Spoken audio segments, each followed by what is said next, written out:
पिछले भाग में आपने देखा कि कैसे गोपाल आर्थिक तंगी से परेशान रहता है।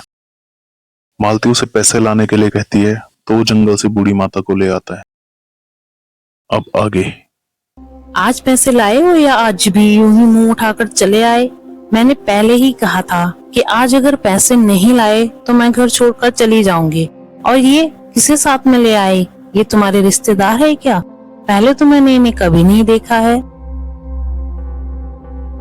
कभी तो तुम शांत रहा करो। रोज रोज यूं घर आते ही लड़ना सही नहीं है।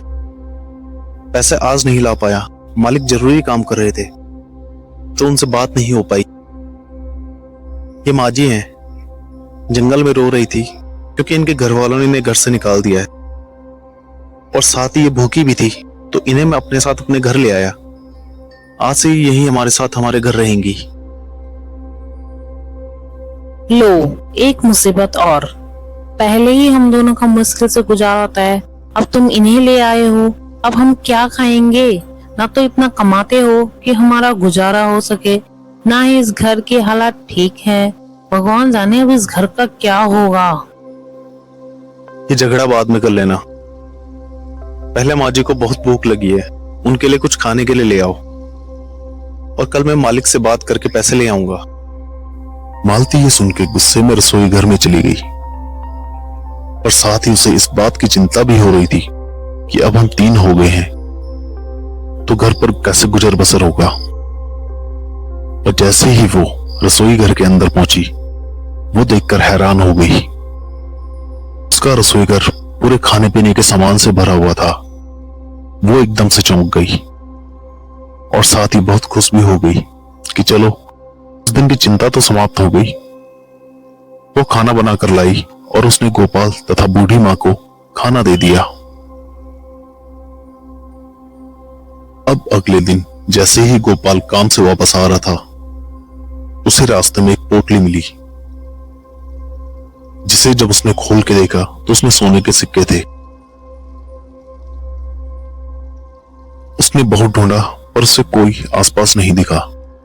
अंत में वो उसे भगवान की इच्छा समझकर घर ले आया।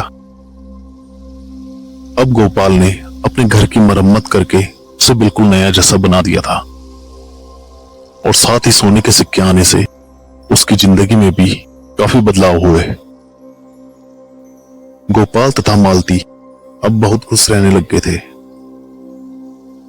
उनकी माली हालत भी ठीक होने लग गई थी। वो उसका कारण उस बुढ़िया माता को मानते थे, क्योंकि जब से वो बूढ़ी माता उनके घर रहने के लिए आई थी, तब से उनके घर में हालात सुधरने लग गए थे। बूढ़ी माँ ने उन्हें समझदारी से बहुत कुछ सिखाया, जिससे वो अपनी जीवन शैली में बदलाव करने लग गए थे। कुछ समय बीतने पे वो बूढ़ी माँ एक दिन अचानक से कहीं चली गई। गोपाल और उसकी पत्नी मालती ने बूढ़ी माँ को बहुत ढूंढा, पर उन्हें वो नहीं मिली। फिर एक दिन वो बूढ़ी माँ गोपाल के सपनों में आई और उससे कहा, बेटा, तुम क्यों परेशान हो? अब तो तुम्हें वो सब मिल गया जिसकी तुम्हें जरूरत थी, तो भला अब क्यों दुखी हो? माँ जी, ये सब तो आपके आने से ही संभव हो पाया है। आप कहाँ चली गई हो? मैं बहुत परेशान हो गया हूँ। आपको कहाँ कहाँ ढूंढूं समझ नहीं आ रहा है। बेटा, मैं केवल तुम्हारे दुख दूर करने के लिए आई थी। मैं एक वन देवी हूँ। तुम्हें दुखी देखकर तुम्हारी मदद करने के लिए आ गई थी। तुमने मेरी बहुत सेवा की है, तो मैं तुमसे बहुत खुश हूँ और तुम्हें आशीर्वाद देती हूँ। तुम्हारे घर पे कभी धन की कमी नहीं होगी और तुम खुशी खुशी सारा जीवन बिताओगे।